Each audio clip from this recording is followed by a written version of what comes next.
Good morning. आप सभी लोगों का स्वागत है केमिस्ट्री पाठशाला ऑनलाइन वीडियो लेक्चर में। आज इस वीडियो लेक्चर में हम डिस्कस करने जा रहे हैं केमिकल काइनेटिक्स से रिलेटेड कुछ इंपॉर्टेंट क्वेश्चंस जो अलग अलग सीबीएसई परीक्षाओं में पूछे गए हैं। बहुत सिंपल क्वेश्चंस है, तो बने रहिए हमारे साथ में। और आप देख रहे हैं मुझे केमिस्ट्री पाठशाला। तो चलिए क्वेश्चन शुरू करते हैं। क्वेश्चन नंबर फर्स्ट है, is there any reactions for which the reaction rate does not decrease with time? ऐसी कौन सी रिएक्शन है जो टाइम के साथ में डिक्रीज, उसकी जो रेट ऑफ रिएक्शन है टाइम के साथ में डिक्रीज नहीं होती? तो ऐसी जीरो ऑर्डर रिएक्शन होती है। जीरो ऑर्डर रिएक्शन का मतलब है ऐसी रिएक्शन जिसका रेट ऑफ रिएक्शन उसकी कंसंट्रेशन के ऊपर डिपेंड नहीं करती। कैसी होती है zero order reaction? Independent reaction होती है। Zero order reactions are independent reactions, they do not depend on the concentration of the reactant. तो आंसर है होगी zero order reaction. Question number 2, how how will rate of the reaction change with when A0 is double and triplet for zero order reaction? तो आपको पता है कि zero order reaction में जो रेट ऑफ रिएक्शन है वो रिएक्टेंट की कंसंट्रेशन के ऊपर डिपेंड नहीं करता है। तो आप इसकी कंसंट्रेशन को डबल कर दो या 3 गुना कर दो, रिएक्शन के ऊपर कोई इफेक्ट नहीं पड़ेगा। तो जीरो ऑर्डर रिएक्शन में हम क्या लिखेंगे? The rate of reaction does not depend upon the concentration of the zero order reaction, that's why the rate of zero order reaction remain unchanged, ये लिखेंगे। अब देखो सेकेंड ऑर्डर रिएक्शन है। अब सेकेंड ऑर्डर रिएक्शन है, ये हमें हमारे पास में क्या दे रखा है? रिएक्टेंट दे रखा है। अब इसको अगर हम डबल कर देते हैं, इसकी कंसंट्रेशन को अगर हम डबल कर देंगे और सेकेंड ऑर्डर रिएक्शन है, तो जो रेट ऑफ रिएक्शन होगी वो सीधे क्या हो जाएगी बच्चों? 4 टाइम्स हो जाएगी। रेट ऑफ रिएक्शन 4 टाइम्स हो जाएगी। अब देखो सेम यही कंडीशन दे रखी है, वापस जीरो ऑर्डर रिएक्शन है और इसकी कंसिडरेशन को हम क्या कर देते हैं? 3 टाइम्स कर देते हैं, 3 टाइम्स कर देते हैं। तो 3 टाइम्स कर देंगे तो अगर जीरो ऑर्डर रिएक्शन होगी, जीरो ऑर्डर रिएक्शन होगी तो रेट ऑफ रिएक्शन के ऊपर कोई भी डिपेंड को इसके ऊपर डिपेंड करती नहीं है। जीरो ऑर्डर की रिएक्शन रिएक्टेंट की कंसंट्रेशन के ऊपर डिपेंड नहीं करती है, तो कोई इसमें चेंज नहीं आएगा। अगर थर्ड ऑर्डर की रिएक्शन है, थर्ड ऑर्डर की रिएक्शन देखो सेकेंड ऑर्डर की रिएक्शन है और सेकेंड ऑर्डर में अगर इसकी कंसंट्रेशन ए जीरो की कंसंट्रेशन को हम ट्रिपलेट कर देते हैं, तो रेट ऑफ रिएक्शन कितनी हो जाएगी? सीधे ही 9 टाइम्स हो जाएगी। कितनी हो जाएगी? सीधे ही 9 टाइम्स हो जाएगी। ठीक है, तो ये लिखा है। क्वेश्चन नंबर 3 की तरफ बढ़ते हैं। Why is the use of instantaneous rate of reaction preferred over average rate of reaction? तो रेट ऑफ रिएक्शन हमने डिटरमाइन किया था, average rate, rate of reaction average rate of reaction के फॉर्म में भी निकालते हैं और इंस्टेंटेनियस रेट ऑफ रिएक्शन के लिए भी निकालते हैं। तो एवरेज रेट ऑफ रिएक्शन निकालते हैं जब हमें पूरी केमिकल रिएक्शंस को ऑब्जर्व करना होता है, तब हम एवरेज रेट ऑफ रिएक्शन देखते हैं। और इंस्टेंटेनियस रेट ऑफ रिएक्शन कब देखते हैं? जब किसी भी इंस्टेंट टाइम में किसी भी रिएक्शन की रेट हमें डिटरमाइन करनी होती है, तो इंस्टेंटेनियस रेट ऑफ रिएक्शन हम कंसिडर करते हैं। तो तो जो एवरेज रेट ऑफ रिएक्शन होती है ना, ये क्या होती है? इसमें जो रिएक्टेंट की जो कंसंट्रेशन है टाइम के साथ में कंटिन्यूसली डिक्रीज होती है। The rate of reaction continuously decrease with time. सिर्फ देखो जीरो ऑर्डर की रिएक्शन के लिए, जीरो ऑर्डर की जो रिएक्शन होती है अभी हमने बताया था कि जीरो ऑर्डर की रिएक्शन रिएक्टेंट की कंसंट्रेशन के ऊपर डिपेंड नहीं करती है। ठीक है, इसीलिए average rate rate of reaction को हम सिग्निफिकेंट नहीं मानते हैं। क्या करते हैं हम? इंस्टेंटेनियस रेट ऑफ रिएक्शन निकालते हैं ताकि किसी भी रिएक्शन की रेट ऑफ रिएक्शन निकालना आसान हो जाए। क्वेश्चन नंबर 4 की तरफ देखो। What is the order of reactions whose rate constant has same unit as the rate of reaction? जिसकी unit rate of reaction, rate constant की यूनिट सेम है और जैसा कि रेट ऑफ रिएक्शन है। तो कैसी रिएक्शन होती है? वो जीरो ऑर्डर की रिएक्शन होती है। तो जीरो ऑर्डर रिएक्शन में रेट कांस्टेंट और रेट ऑफ रिएक्शन इसकी जो यूनिट होती है वो सेम होती है। रेट ऑफ रिएक्शन की जो यूनिट होती है वो होती है मोल पर लीटर, मोल पर लीटर पर सेकेंड, मोल पर लीटर पर second. This is the rate of reaction for zero order reaction. अब इस अब जीरो ऑर्डर की रिएक्शन है तो हमें पता है जीरो ऑर्डर की रिएक्शन के अंदर क्या होता है? जीरो ऑर्डर की रिएक्शन में रिएक्शन की जो रेट है वो रिएक्टेंट की कंसंट्रेशन के ऊपर डिपेंड नहीं करती है। किसकी? रिएक्टेंट की कंसंट्रेशन के ऊपर रेट ऑफ रिएक्शन डिपेंड नहीं करती है, उसे बोलते हैं जीरो ऑर्डर रिएक्शन। तो दोनों की जो यूनिट होती है वो सेम होती है, ये ध्यान देना है आपको, ये बात ध्यान देनी है। क्वेश्चन नंबर 5 देखो, state the order with respect to each reactant and overall for the following reaction. Reaction दे रखी है 2NOBr gives 2NO plus Br2, इसकी रेट दे रखी है NOBr होल ट्वाइस। तो इसमें हमें क्या निकालना है, इसमें हमें निकालनी है ओवरऑल ऑर्डर निकालनी है, रिएक्शन की ओवरऑल ऑर्डर निकालनी है। तो ऑर्डर कैसे निकालेंगे, देखो ध्यान दो, ये रेट लिखी है हमें क्वेश्चन में, ये पूरा दे रखा है, ये पूरा क्वेश्चन है। What is the unit of the rate constant, rate constant की यूनिट भी निकालनी है। तो साफ साफ दिख रहा है, देखो रेट किसके ऊपर डिपेंड कर रही है, NOBr के ऊपर स्क्वायर लिखा है, तो सीधा क्या लिख देंगे इसमें, ऑर्डर ऑफ रिएक्शन क्या हो जाएगी इसकी, 2 हो जाएगी, सेकेंड ऑर्डर की रिएक्शन है ये। अब सेकेंड ऑर्डर की रिएक्शन है तो इसका रेट कांस्टेंट क्या हो जाएगा, इसका रेट कांस्टेंट होता है लीटर पर मोल, लीटर पर मोल पर सेकेंड, ये इसका क्या है,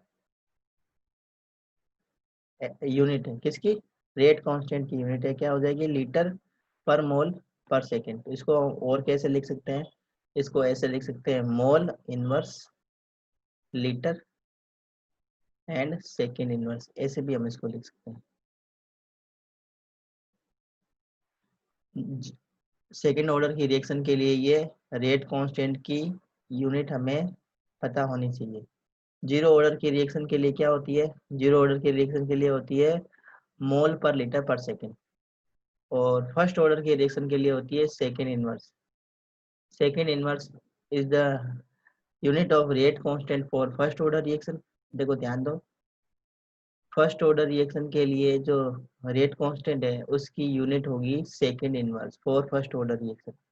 जीरो ऑर्डर के रिएक्शन के लिए, जीरो ऑर्डर के रिएक्शन के लिए रेट कांस्टेंट की यूनिट होती है मोल पर लीटर पर सेकेंड, और सेकेंड ऑर्डर की रिएक्शन के लिए रेट कांस्टेंट की यूनिट होती है मोल पर लीटर पर मोल पर सेकेंड। ये आपको ध्यान देना है, ये आपको याद भी करना है, बहुत सिंपल भी है। हाँ, नेक्स्ट क्वेश्चन नंबर 6 की तरफ देखो, a reaction is found to be zero order reaction, what is the molecularity of the reaction. तो अगर ऑर्डर जीरो है, किसी भी रिएक्शन का ऑर्डर ऑफ रिएक्शन क्या है, जीरो है, तो जरूरी नहीं है कि उसकी मोलिकुलरिटी तो कुछ ना कुछ होगी ही होगी, जीरो मोलिकुलरिटी की कोई भी रिएक्शन नहीं होती है। मोलिकुलरिटी का मतलब होता है कि किसी भी रिएक्शन में कितने रिएक्टेंट पार्टिसिपेट कर रहे हैं, कितने रिएक्टेंट पार्टिसिपेट कर रहे हैं। तो अगर ऑर्डर जीरो है तो इसका मतलब ये नहीं है कि उसकी मोलिकुलरिटी भी जीरो है, मोलिकुलरिटी की वैल्यू कुछ ना कुछ होगी, ठीक है, और वो भी इंटीजर में होगी। जीरो, जीरो कभी भी नहीं होगी, किसी भी रिएक्शन की मोलिकुलरिटी कभी भी जीरो नहीं हो सकती। जीरो का मतलब क्या है, उसके अंदर रिएक्टेंट पार्टिसिपेट नहीं करता है। जीरो मोलिकुलरिटी मतलब क्या है बच्चों, किसी भी रिएक्शन के अंदर अगर कोई भी रिएक्टेंट है ही नहीं तो रिएक्शन कैसी हो जाएगी, वो रिएक्शन भी तो नहीं होगी, तो उसका कुछ ना कुछ क्या होगा, उसकी कुछ ना कुछ मोलिकुलरिटी होगी। किसी भी रिएक्शन की ऑर्डर जीरो हो सकती है, ध्यान देना, ऑर्डर की, किसी भी केमिकल रिएक्शन की ऑर्डर जीरो हो सकती है, उसकी ऑर्डर फ्रैक्शन में हो सकती है, ठीक है, और 1 2 3 ये इनकी ऑर्डर हो सकती है, स्यूडो ऑर्डर रिएक्शन भी होती है, ठीक है, स्यूडो ऑर्डर रिएक्शन भी पॉसिबल है, लेकिन कभी भी मोलिकुलरिटी जीरो नहीं होगी। Second question number 7, the rate of reaction is equal to rate constant. Rate of reaction है, जो रेट ऑफ रिएक्शन है ना उसकी यूनिट इसके इक्वल है, रेट कांस्टेंट के इक्वल है। तो अभी हमने ऊपर पढ़ा था जीरो ऑर्डर की रिएक्शन होती है, देखो ये सेम क्वेश्चन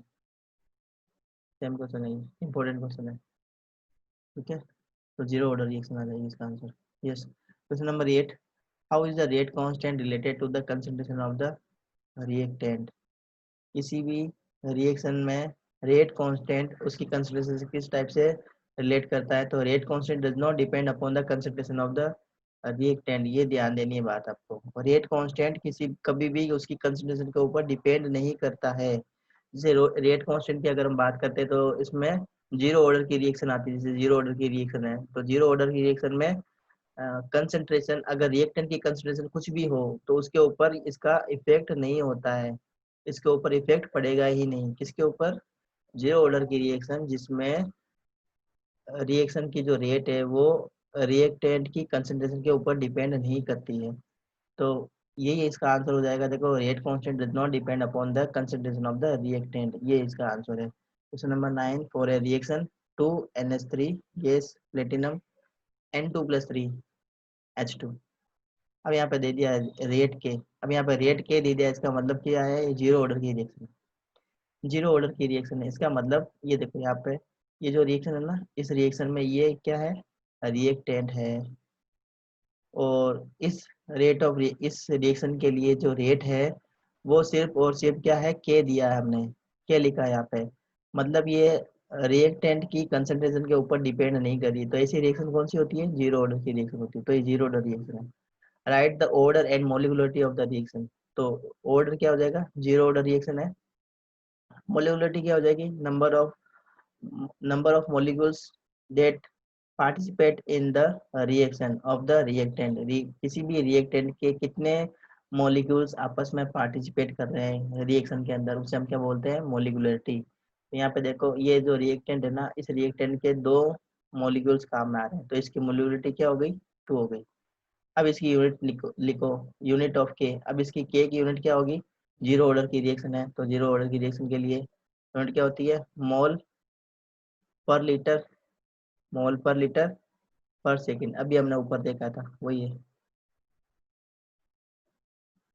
तो ये है देखो, जीरो ऑर्डर की रिएक्शन है, मोलिकुलरिटी 2 है, और मोल पर लीटर पर सेकंड।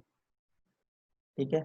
अगर ये गैसेस फॉर्म में है, देखो ध्यान से देखो, ये गैसेस फॉर्म में दे रखे हैं, ये भी गैस, ये भी गैस, और ये भी गैस, तो गैसेस फॉर्म में है, तो ये इसकी असाइनमेंट हो जाएगी, ये भी आपको याद रखना है, एटम पर सेकंड, एटमॉस्फेयर पर सेकंड। यहाँ पे एटीएम का मतलब क्या है, एटमॉस्फेयर पर सेकंड। अगर गैस है तो गैसेस फॉर्म में दे ही रखा है वैसे, तो ये लिखो, चाहिए लिख दो, चाहिए लिख दो, दोनों सही है, ये भी गलत नहीं होगा, ठीक है ना। तो आप दोनों में से कुछ भी लिख सकते हो, दोनों कंसिडर किए जाएंगे, यूनिट जो है ना, के की यूनिट, ये दोनों कंसिडर की जाएगी।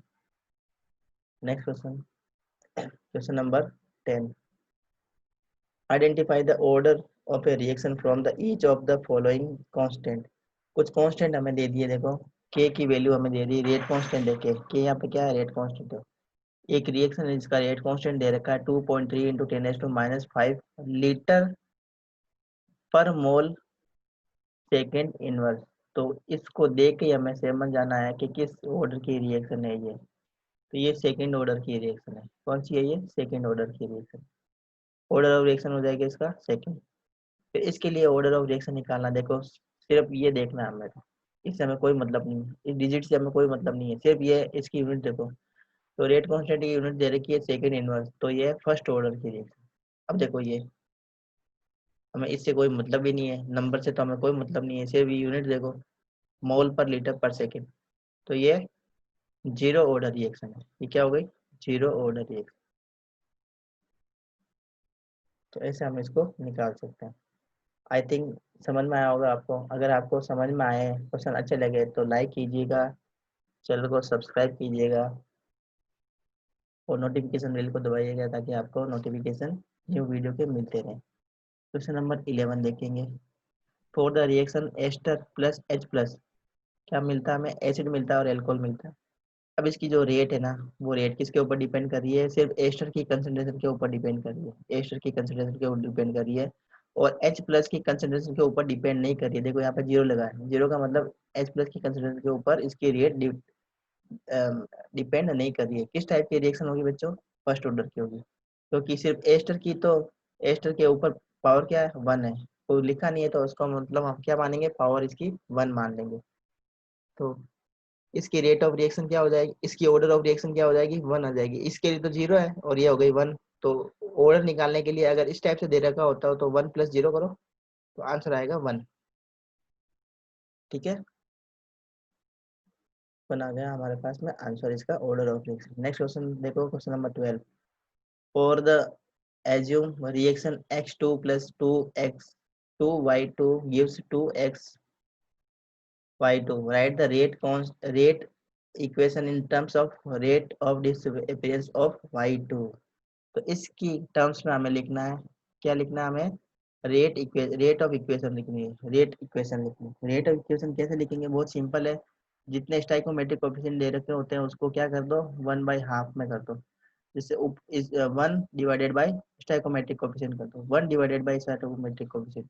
अब यहाँ पे ये देखो, ये जो y2 है ना, ये क्या है, रिएक्टेंट है। तो रिएक्टेंट की जो कंसंट्रेशन होती है वो टाइम के साथ में डिक्रीज होती है। तो आप अगर माइनस भी लगा सकते हो, तो माइनस लगा दो, माइनस और D by two concentration divided by D T equal to 1/2, यहाँ लिखो डी, और X y2 divided by D T. तो इस टाइप से हम इसकी रेट निकाल सकते हैं। रेट ऑफ इक्वेशन हम इसमें इस टाइप से लिख सकते हैं। यहाँ अगर इसको इस टाइप में लिखेंगे तो भी करेक्ट है, इस टाइप में भी इसको हम लिख सकते हैं। ठीक है, अब देखो नेक्स्ट क्वेश्चन नंबर 13। रिएक्शन दे रखी है Cl2 plus 2NO gives NOCl.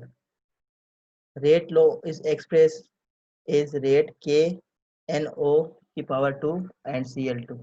तो इसकी अगर हमें क्या इसमें देखो ऑर्डर निकालनी है, तो ऑर्डर कैसे निकालेंगे, के साथ में जो भी ब्रैकेट में दे रखा है ना, उसमें जो पावर दे रखी है, पावर को क्या करना है, ऐड करना है। तो यहाँ पे के NO2 की पावर दे रखी है 2, NO की पावर 2 दे रखी है, और Cl2 की पावर 1 है। तो सिर्फ ऐड करना है ऊपर वाले नंबर को, 2 + 1। तो इसकी ऑर्डर ऑफ रिएक्शन हो गई 3, थर्ड ऑर्डर की रिएक्शन, ओवरऑल ऑर्डर हो गई 3 इसकी। Express the rate of the following reaction in terms of disappearance of hydrogen in terms in the following reaction। तो ये एक रिएक्शन दे रखी है, हमें क्या करना है, इसकी रेट निकालनी, रेट ऑफ रिएक्शन लिखनी है। किस टर्म्स में लिखनी है, डिसअपीयरेंस ऑफ हाइड्रोजन, हाइड्रोजन के डिसअपीयरेंस के टर्म्स में लिखनी है। तो हाइड्रोजन के टर्म्स में लिखेंगे तो क्या लिखेंगे, -1/3। मैंने बताया था स्टोइकोमेट्रिक कोएफिशिएंट को इस टाइप से लिखेंगे, ऊपर लगा देंगे 1 डिवाइडेड बाय स्टोइकोमेट्रिक कोएफिशिएंट। तो 1 लिखो डिवाइडेड बाय स्टोइकोमेट्रिक कोएफिशिएंट, और क्या लिखेंगे, इंस्टेंटेनियस रेट के फॉर्म में लिखेंगे इसको। ठीक है, तो डी लिखो, H2 लिखो डिवाइडेड बाय D2 लिख दो, dt लिख दो। इस फॉर्म में इसको हम लिख सकते हैं। अगर आपको कहते हैं कि N2 के फॉर्म में लिखो, क्या कैसे लिख देते हैं हम, -d N2 divided by dt। इस टाइप से हम इसके रेट को लिख देते हैं।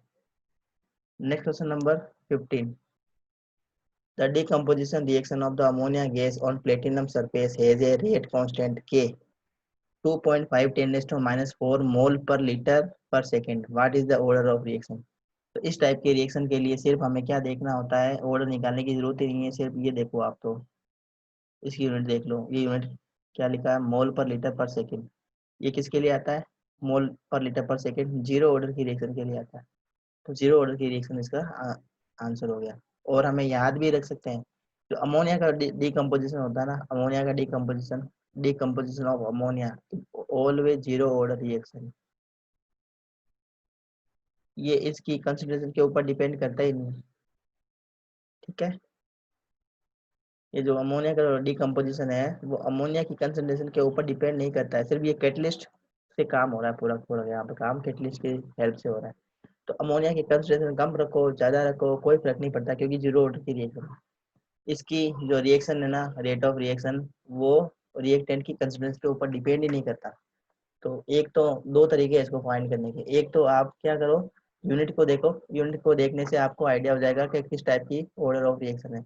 और दूसरा, अगर आपको कुछ केमिकल रिएक्शंस याद हो, उसकी ऑर्डर ऑफ रिएक्शन याद हो, तो भी आप इसको आराम से कर सकते हो। What is the molecularity of reaction? तो number of molecules that collide simultaneously in a chemical reactions are called molecularity of the reaction। अगर किसी भी रिएक्शन के अंदर सिर्फ एक ही मोलिक्यूल है और वो पार्टिसिपेट कर रहा है रिएक्शन के अंदर, तो मोलिकुलरिटी हो जाएगी 1। अगर दो मोलिक्यूल आपस में रिएक्ट कर रहे हैं और प्रोडक्ट बना रहे हैं, जैसे H2 + Cl2, इसके लिए अगर हम बात करें कि इसकी मोलिकुलरिटी क्या होगी, तो इसकी मोलिकुलरिटी हो जाएगी 2। दो मोलिक्यूल से, देखो एक H2 का और एक Cl2 का, तो इसकी मोलिकुलरिटी 2 है। हाँ, तो हमें ये क्वेश्चन पूछा था, what is the molecularity of the reaction, इस रिएक्शन की मोलिकुलरिटी बतानी है हमें, डेफिनेशन नहीं पूछी थी। तो डेफिनेशन पूछते तो भी हम इस टाइप से इसको बता सकते थे।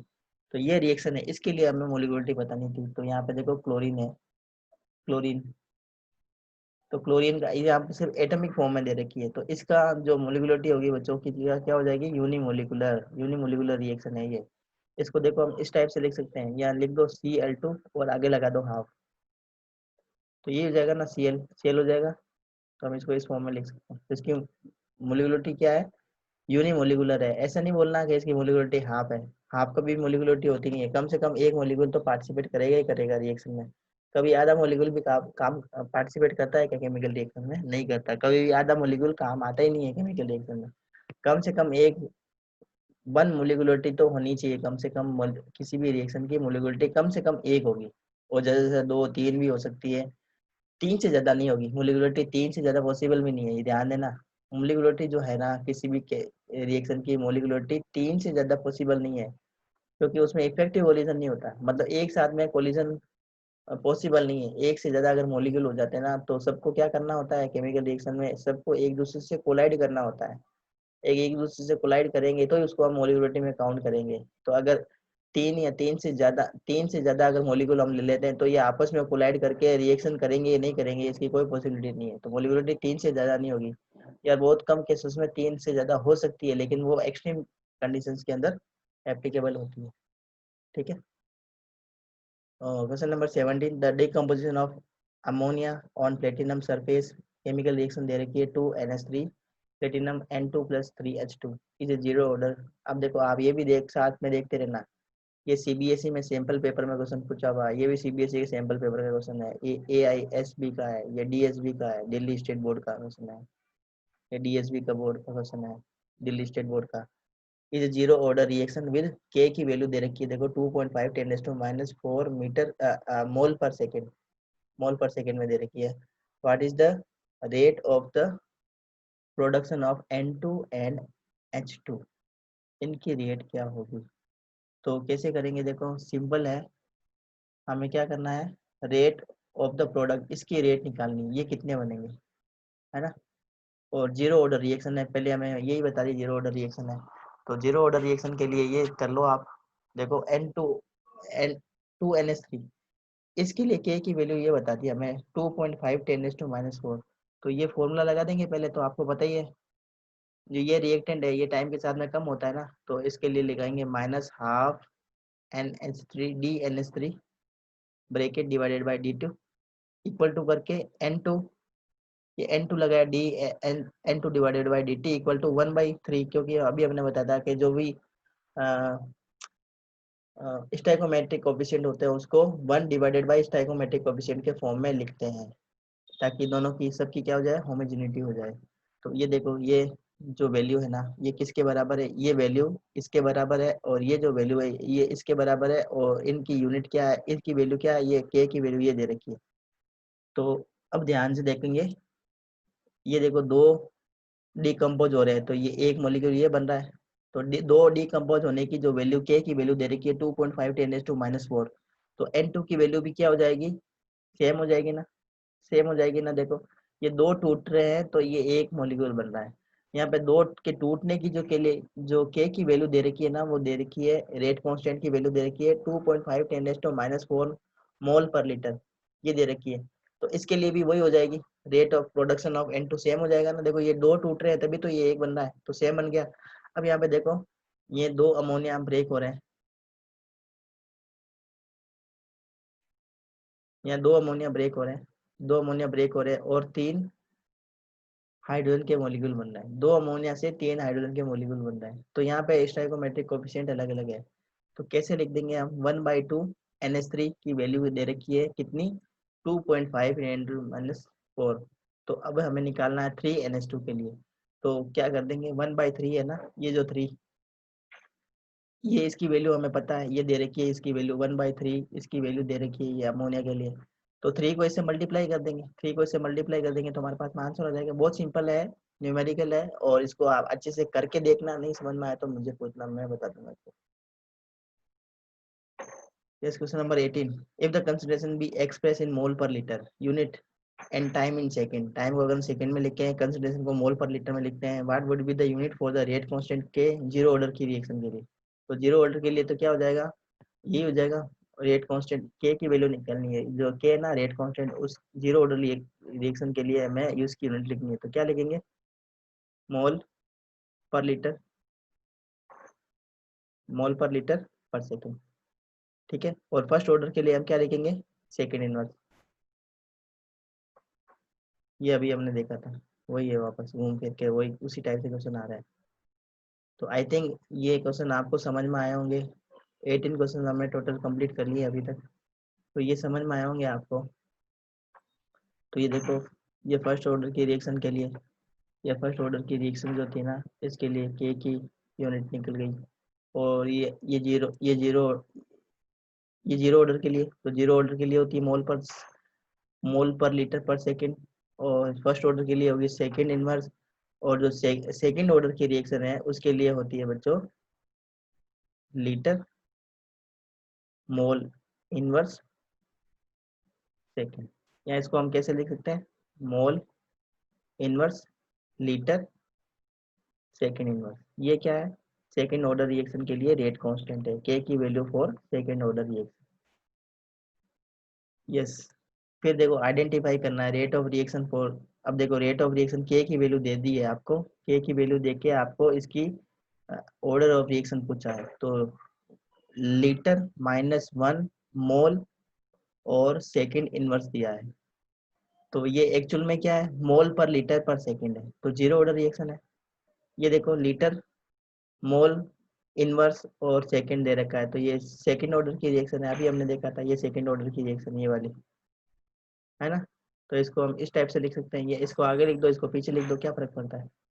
तो ये समझ में आ गया आपको, क्वेश्चन नंबर 19 समझ में आ गया, समझ में आ गया होगा आपको क्वेश्चन नंबर 19। ठीक है, तो क्वेश्चन नंबर ये 20 है, लास्ट क्वेश्चन देखो आप। बहुत सिंपल क्वेश्चन है, इसको करने की कोशिश करना आप। नहीं आए तो आप मेरे को पूछना। और आज का वीडियो लेक्चर हम यहीं पे ख़त्म करते हैं। और आपका वीडियो देखने के लिए बहुत बहुत धन्यवाद। आपको समझ में आया होगा। अगर आपको क्वेश्चन अच्छे लगे तो चैनल को लाइक कीजिएगा, शेयर कीजिएगा, सब्सक्राइब कीजिएगा। Thank you and have a nice day.